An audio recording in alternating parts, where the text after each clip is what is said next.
Hello student, my self Raj Bahadur Singh और आपका हमारे चैनल पाठशाला में स्वागत है, जिसमें हम साइंस से रिलेटेड वीडियो आपके लिए डालेंगे। आज जो टॉपिक पढ़ने वाले हैं वो क्लास 8 का टॉपिक है, जिस चैप्टर का नेम है cell structural and functional unit. देखो, सबसे पहले तो आपको क्या करना है, जो मैंने जितना भी लिखा हुआ है इसका आप स्क्रीनशॉट ले लीजिए। अगर बाद में इसमें कुछ चेंज होगा तो आपके लिए आप उसको अच्छे से देख पाओगे, तो स्क्रीनशॉट पहले इसका ले लीजिए। नोट्स की आपको जरूरत नहीं पड़ेगी। आई होप आपने सभी ने ले लिया होगा स्क्रीनशॉट। अब हम स्टार्टिंग करने वाले हैं इस चैप्टर की। तो इस चैप्टर में सबसे पहले है कि इस चैप्टर की हम स्टडी क्यों करते हैं। इस चैप्टर की स्टडी हम इसलिए करते हैं क्योंकि हमें अपने बारे में जानना होता है, लिविंग वर्ल्ड के बारे में जानना होता है, उसकी जो बॉडी स्ट्रक्चर है वो किस तरीके से, उस सारी चीजों के बारे में हमें जानना होता है। तो हम इस चैप्टर की स्टडी करते हैं और आगे हायर क्लासेस में इसकी स्टडी और अच्छे से होती है। तो सबसे पहले जो स्टार्ट करते हैं वो है लिविंग वर्ल्ड। जैसे कि आसपास जितना भी हमारा पूरा संसार है उसमें बहुत सारी चीजें हमें देखने को मिलती हैं, लिविंग भी हैं, नॉन लिविंग भी हैं। और लिविंग में हमारे बहुत सारे एनिमल्स हैं, बर्ड्स हैं, प्लांट्स हैं, माइक्रो ऑर्गेनिज्म है, यानी कि ऐसे ऑर्गेनिज्म जो कैसे हैं, बहुत छोटे हैं, जिसको हम माइक्रोस्कोप, इलेक्ट्रॉन माइक्रोस्कोप यानी कि टेक्नोलॉजी की मदद से हम उन्हें देखते हैं। तो एक छोटा सा क्लासिफिकेशन लिविंग और नॉन लिविंग के बीच में यहाँ पर हम पहले पढ़ लेते हैं, उससे हमें और अंडरस्टैंडिंग हो जाएगी चैप्टर की हम आगे क्या क्या पढ़ने वाले हैं। तो जितने भी लिविंग चीजें, लिविंग थिंग्स हैं, वो क्या करती हैं कि जैसे कि हम देखते हैं कि कोई भी चीज है उसको हम कैसे डिफाइन करते हैं कि ये लिविंग है और ये नॉन लिविंग है। तो हम देखते हैं कि अगर कोई भी चीज अपना मूवमेंट शो कर रही है, कैसा भी मूवमेंट हो, छोटा हो बड़ा हो, तो हम तुरंत कह देते हैं कि ये चीज क्या है, ये लिविंग है। और अगर हम देखें कि कोई चीज मूवमेंट नहीं कर पा रही है, अपनी जगह पर ऐसे ही है, जब तक उसे कोई चेंज ना कर दे, तो हम उसको डिफाइन कर देते हैं कि ये चीज क्या है, ये नॉन लिविंग है। जैसे कि आसपास के आपके यहाँ पर टेबल रखी होती है, चेयर रखी होती है, बहुत सारी चीजें हैं जो कि मोशन नहीं करती है जब तक आप उसमें कुछ फोर्स ना लगाओ। लेकिन जो लिविंग है वो अपने आप में बॉडी में क्या करते रहते हैं, चेंज करते रहते हैं, उसको बोलते हैं मूवमेंट। तो ऐसा मूवमेंट जो हमारी आईज कैच कर पाए वो लिविंग में दिखता है। तो सबसे पहले यहाँ पर क्या होता है, मूवमेंट हमें शो होता है। जबकि नॉन लिविंग में ऐसा क्या है, नॉन लिविंग में यहाँ पर हमें कोई भी मूवमेंट किस तरीके का शो नहीं होता है।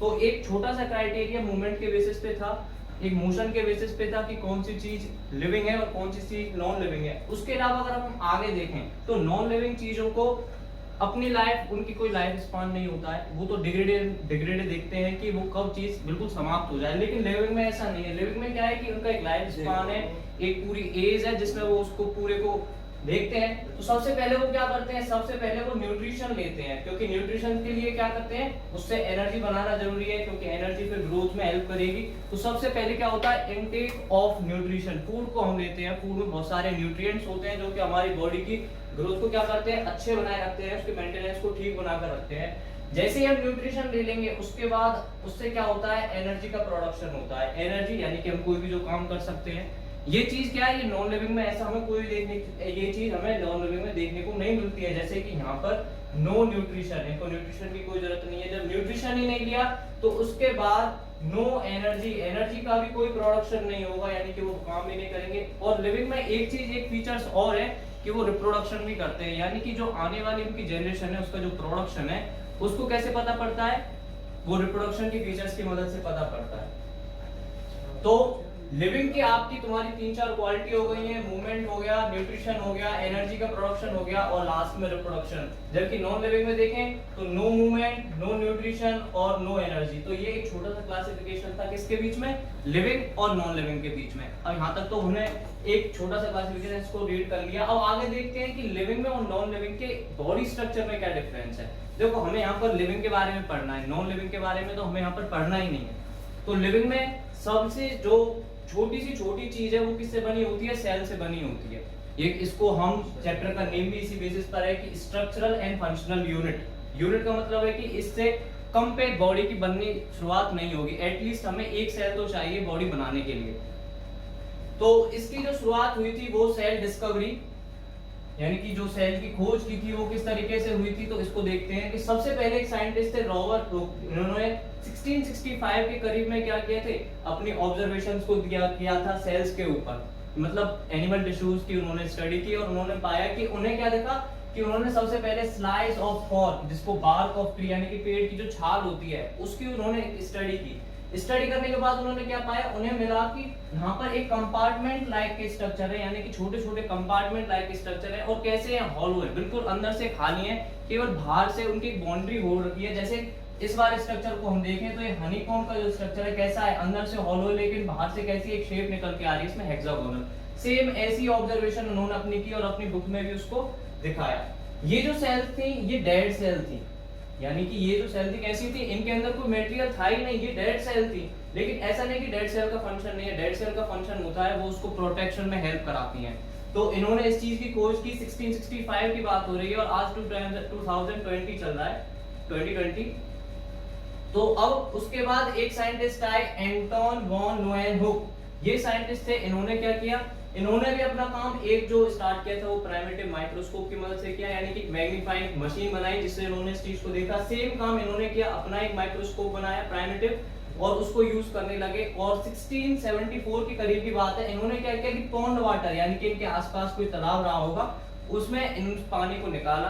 पानी को निकालने के बाद उसको माइक्रोस्कोप में उसकी स्टडी की, और स्टडी में किस चीज को स्टडी किया, एल्गी को स्टडी किया। एल्गी को जब इन्होंने स्टडी किया तो इन्होंने भी सेम ऑब्जर्वेशन को पाया है कि जो एल्गी है वो भी एक ऐसे कंपार्टमेंट से बनी है जो कैसा है, अंदर से हॉलो नहीं है, क्योंकि ये इन्होंने जो स्टडी की थी वो कैसा था, लिविंग सेल थी, ये डेड सेल थी। लिविंग सेल के अंदर कंटेंट होता है, इन्होंने इस चीज को पाया।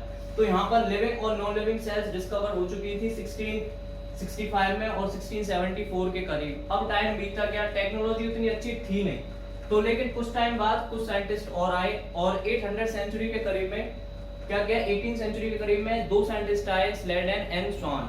इन दोनों ने क्या किया कि इन दोनों ने भी अपनी स्टडी पर ध्यान दिया, और किस चीज पे स्टडी की, इन्होंने एनिमल टिश्यू को स्टडी किया, इन्होंने प्लांट टिश्यू को स्टडी किया।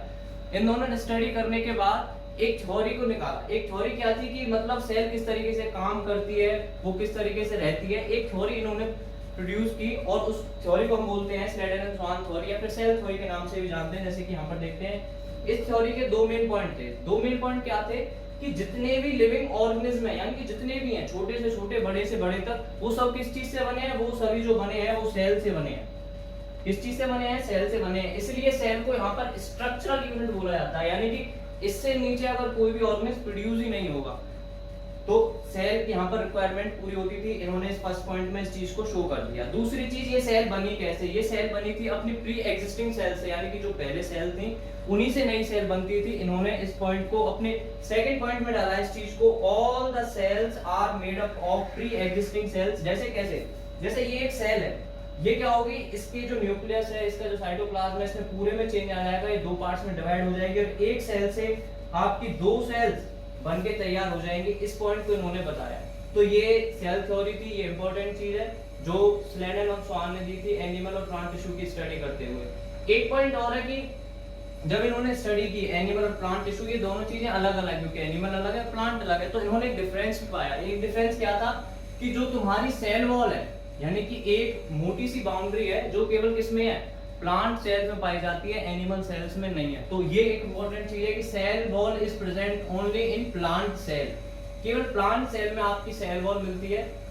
तो हमने यहाँ पर डिस्कवरी ऑफ सेल को पूरे को कंप्लीट कर लिया है। अगर आगे आपको इस टॉपिक से रिलेटेड और भी वीडियो देखनी है तो हमारे चैनल को सब्सक्राइब करें, लाइक करें और शेयर जरूर करें, क्योंकि आगे सेल्स किस तरीके से हमने उनको डिवाइड किया है, ये सारी चीजों को हम आगे कंटिन्यू करेंगे। Thank you.